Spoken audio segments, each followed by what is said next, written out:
Welcome to the Deep Dive. Today, we're unearthing some really fascinating insights from Heartfelt Harmony Affirmations for Peace. It's a source that, well, it presents everything in this incredibly soothing and uplifting format, really calming stuff. Our mission, basically, is to pull out the most impactful nuggets of wisdom from these affirmations, kind of giving you a shortcut, to understanding how you can bring more peace and harmony into your own daily rhythm. Yeah, and what I find really compelling is that it's not just theoretical. It's not just ideas. It genuinely aims to give you actionable insights, things you can actually weave into your day-to-day experience to guide you towards, well, a more genuinely peaceful way of being. Okay, so let's start where the source starts, right? At the foundation, which is the affirmation, I am at peace with myself. This feels like it really anchors everything else, doesn't it? The source talks a lot about self-acceptance, not just the good stuff, the strengths, but also acknowledging and integrating your weaknesses. What's the thinking behind that? What's the deeper implication here? Exactly, and it sort of challenges that common idea that we need to fix ourselves, fix our weaknesses. Instead, it suggests true inner stability comes from accepting all of you, Yes. the strong parts, the vulnerable parts. It implies that if you resist or ignore bits of yourself, you create this kind of internal friction, this dissonance.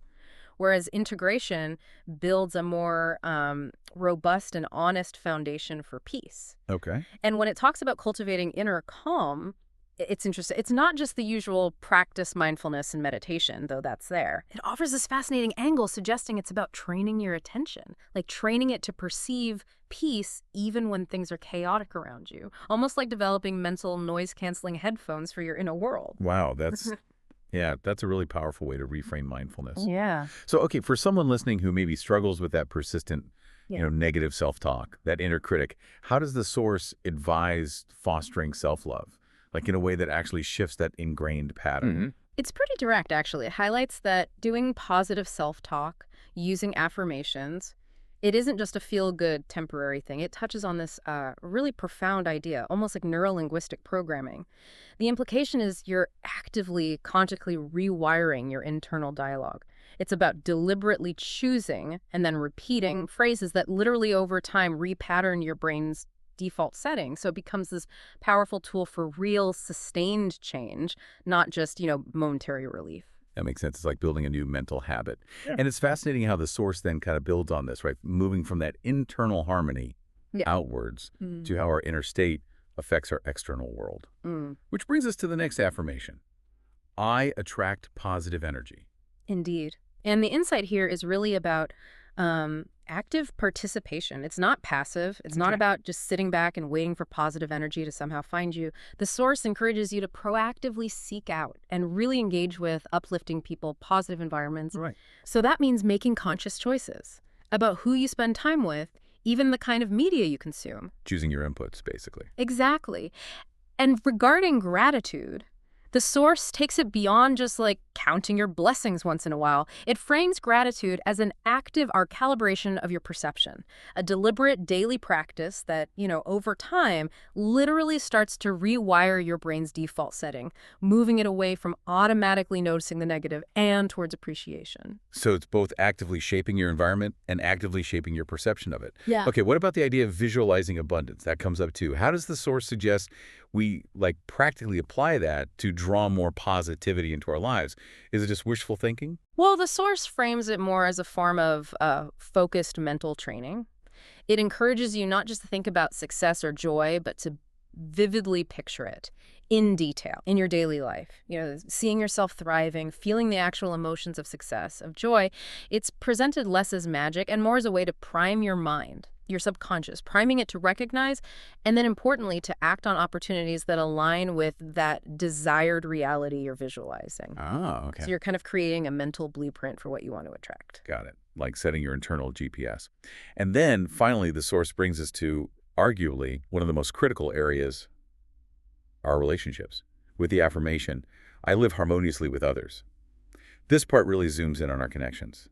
The first point mentioned is practicing empathy, which seems pretty fundamental, right? Yeah. How does the source elaborate on what that really means in practice? Yeah, it breaks empathy down into two sort of practical skills. First is active listening, which isn't just, hearing the words someone says, it's really tuning in. Yeah. trying to understand the underlying emotions, the unspoken needs, maybe what's between the lines. Mm-hmm. And second is perspective taking. So consciously making the effort to put yourself in the other person's shoes to try and grasp their reality, their viewpoint, even if it's wildly different from your own.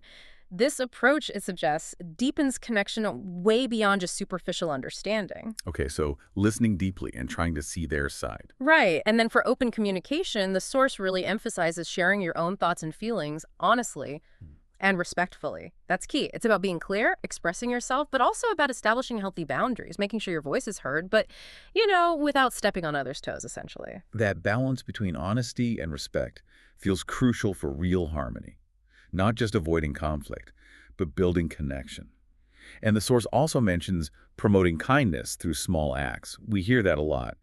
But what's the specific angle here? What's the real impact, according to the source, of those seemingly minor gestures? Well, the source kind of gently reminds us that often the biggest changes, the biggest impacts come from those small, consistent actions. A small act of kindness could be anything, right? A genuine compliment, offering a helping hand when it's not expected, just a thoughtful word. These things that can create a ripple effect. It's not just about the other person. It apparently enhances not only your relationships, but also your own sense of well-being. It reinforces this positive feedback loop. Ah, interesting. Yeah, so these tiny moments, they add up, they accumulate, building this foundation of goodwill and mutual respect in like all your interactions.